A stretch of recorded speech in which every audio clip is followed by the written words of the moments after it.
ang Ginoo. Di ba? Nabisi na ang trabaho, wala na panahon ng Ginoo. Di na nakasimbang Domingo, kaya wala na panahon ng Ginoo. Kay wise po ng kaway. Ha? Lipayon lot niya ang Domingo. Ha? Kung kanino kalugarin yung malipay na ito, di ka na manginginano, ang kalipay nila ang Ginoo. Pero, sir ang Ginoo, at ang pulong na yan. Nagtayo ko ng mga bahay, nagtanim ako para sa sarili ko ng mga ubasan. Ha? Sa sasing ko, gumawa ko para sa sarili ko ng mga halamanan at mga liwasan at aking tinamnan ng mga sari-saring punong kahoy na nagbubunga. Ha? Ang iba, nagplano pa lang siguro nga magpalit kitaan in tuna kay parahin mo na tuna farm. Pero si Solomon, gihin mo na niya. Eh? Dako ng mga balay, dako ng mga katunaan, di ba? Nasa sa size, gumawa ko para sa aking sarili na mga tipunan ng tubig upang diligin ang mga gubat. Diri lang basta-basta nga, buti ay lang ato na, gubat na po, kaya gintanan na. Sir nga din na makisunan, tubig upang diligin ang mga gubat na pagtatamnan ng mga lumalaking punong kahoy. Diri lang diyan akong tinto. May na naya mga tanong, may na naya mga balay, may mga ubasan na hiya dila sa city. Ako'y bumili ng mga aliping lalaki at aliping babae. Tuya, makisunan. May na yung mga uripon, mga sorgoon, diri ya karoy mong trabaho. Parilaks lang ko di Solomon. Karit niya nga magbalipay mo na niya kinabuhi, makisunan. Sering niya nila. At nagkaroon ako ng aliping ipinanganak sa aking bahay. Nagkaroon din ako ng mga malaking ari-arian, ng mga bakahan at mga kawan, higit kaysa lahat ng nauna sa isang Jerusalem. Biro mo makisulat. May na mga aliping babae, lalaki, may na mga aliping nanganak na lahat niya, dilahan niya tahanan. May na mga bakahan, matanan mga kayupan o kisunan, may mga ari-arian niya.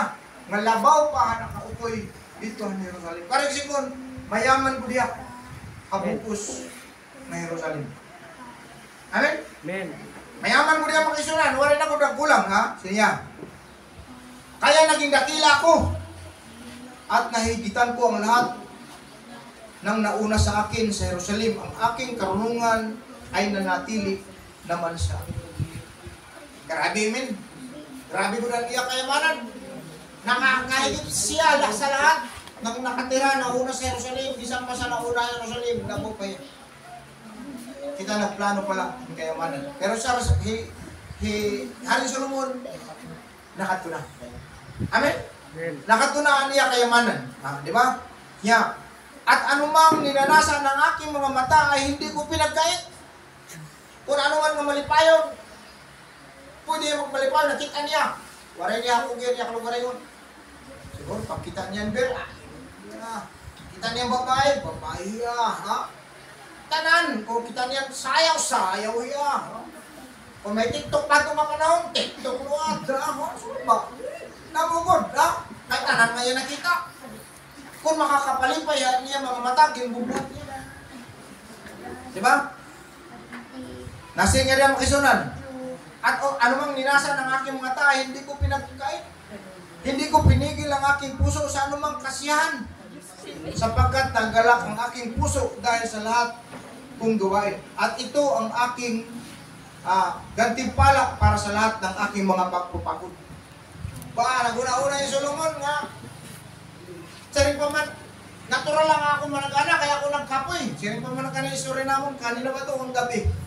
Nasarin pa ko na Facebook na patanon, kaya naman i-credit nato ng Ginoo nga ako nga nagsakripisyo. Si Solomon makisunan, kinangalan, lipahin ko na akong kalugaringon, kaya ako naghago.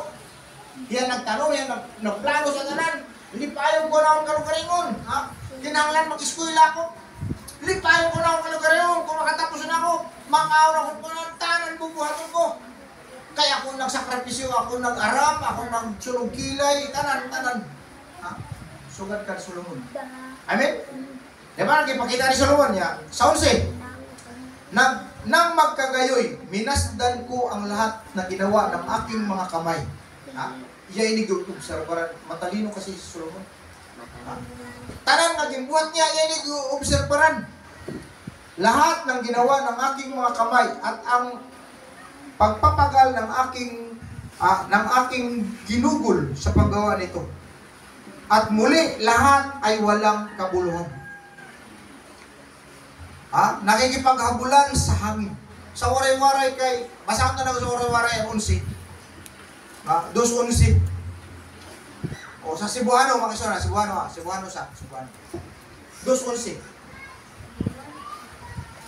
Unya, tanaw ko ang tanan ng mga buhat na nanunod sa akong mga kamot. Unya, kitanaw ko ang tanan ng mga buhat nga gihimo sa akong mga kamot.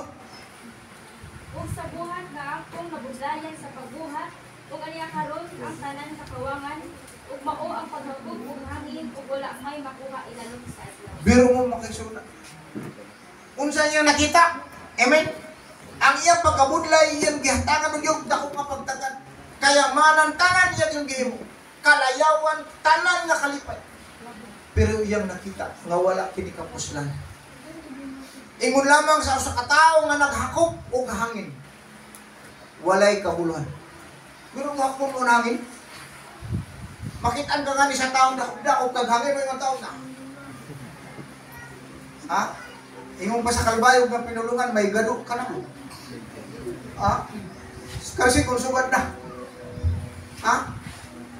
Pero kung pag dinakop-dakop mo ang hangin, pero maingon ang tao nga iyang kalipay para lang sa iya kabulingon. Amen? Palakpakan tayo Diyos makikita. Amen? Sakit ang Ginoo makisunan, iyang ining gipakita, labaw na sa ato karon, kamo mga batan. Ha? Nga untain yung mahuna-hunaan nga ang inyong future makaisunan. Ha, di ba? Muna na inyong gihuna-huna permi. Kung naghuna-huna kamo sa mga butang nga sa kaugmaon, labaw na gyud ang tinuod nga ugma. Amen?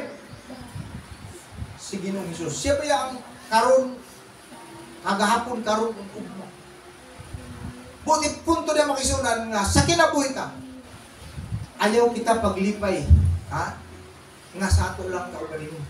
Kaya nga no, magdala kini og sa kawalay kapusulanan sa inyong kinabuhi. Amen? Sama-sama ka sa anang dakop, sa